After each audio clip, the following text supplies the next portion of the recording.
বৌমা, ও বৌমা, চা খেয়ে পাবো না নাকি? বেলা গড়িয়ে এসেছে, ভাত খাওয়ার সময় চা খাবো নাকি? ওর লোক বাড়ির বিচ্ছি, দিমাকে মাটিতে পা পড়ে না, বেলা পর্যন্ত ঘুমানো, বাপের জন্মে দেখিনি মা। ওর তো আমার ঠান্দিদির পাল্লায়, বুঝতো মজা। মা, আমরা চা এনেছি। হ্যাঁ রাখো। বলছি মা, আপনি তো প্রত্যেকদিন সকাল 6টার সময় চা খান, তো আজকে তো এখন 6টায় বাজছে, কই দেরি তো হয়নি মা? কি মুখে মুখে চোপা করছো? এত বড় সাহস! বাবা মা কি তোমাকে কিছু শিখিয়ে পাঠায়নি? না মা, আমি ঠিক আপনার সঙ্গে তর্ক করিনি, আমি ভুল বুঝছেন। হয়েছে হয়েছে, যা বোঝার আমি বুঝে নিয়েছি। মা, তাহলে আজকে জল খাবারে কি কি বানাবো? জল খাবারে তুমি তো জানো তোমার নেপু মামা লুচি আর আলুর দম খেতে কি ভালোবাসে, তাই বেশ লুচি করো আর আলুর দম করো। লুচিগুলো যেন বেশ ফুলকো ফুলকো হয়। আর 5টা নয় 7টা নয়, একটা মাত্র ভাই আমার, সেই গেল মাস এসেছিল, আবার আজকে এসেছে, কতদিন হয়ে গেল। আর শোনো, ফ্রিজে রসমালাইটা রাখা আছে, সেটা জন্য দিতে ভুলো না বাপু, বুঝেছ? মা, বুঝেছি। আর বলছি মা, তাহলে দুপুরে কি কি রান্না হবে?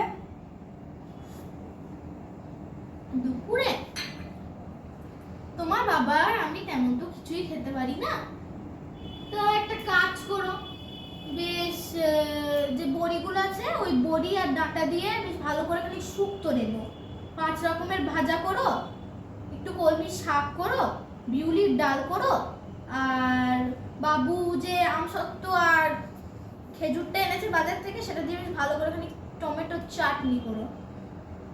আর তুমি তো জানো তোমার নেপু মামা মাছ খেতে কি ভালোবাসে, তাই মাছের 3টে পদ রেঁধো, যে গলদা চিংড়িটা আছে সেটাও যেন ভালো করে রেঁধো। আমার খোকা খুব ভালোবাসে, প্রত্যেকদিন ছেলেটা যা হোক ভাবে নাকে মুখে গুজে অফিসে যায়, মাথার ঘাম পায়ে ফেলে রোজগার করে ছেলেটা, টাকা নেবো তুমি আর কি বুঝবে।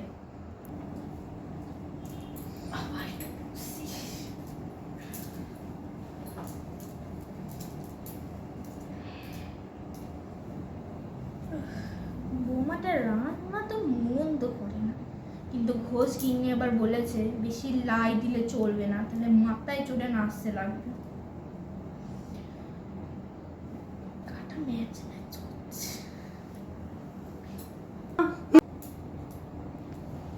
মা, আপনার পান। বেশ রাখো। আচ্ছা বাচ্চা, পাটা খানি কন কন করছে, চিপে দাও তো।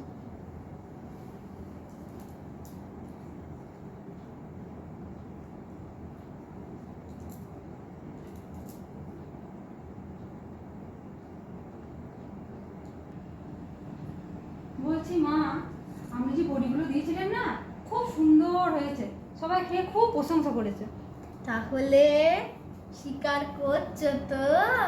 আমাদের পুরনো মানুষদের থেকে সব শিখে নাও, এখন তো কি সব ওই মিক্সিরি সব বেরিয়েছে, আমরা তখন শিল নোড়ায় বাটতুম। আচ্ছা বেশ বাচ্চা, তুমি এখানে তোমার ঘরে যাও, আমি এবার শুই। ঠিক আছে মা।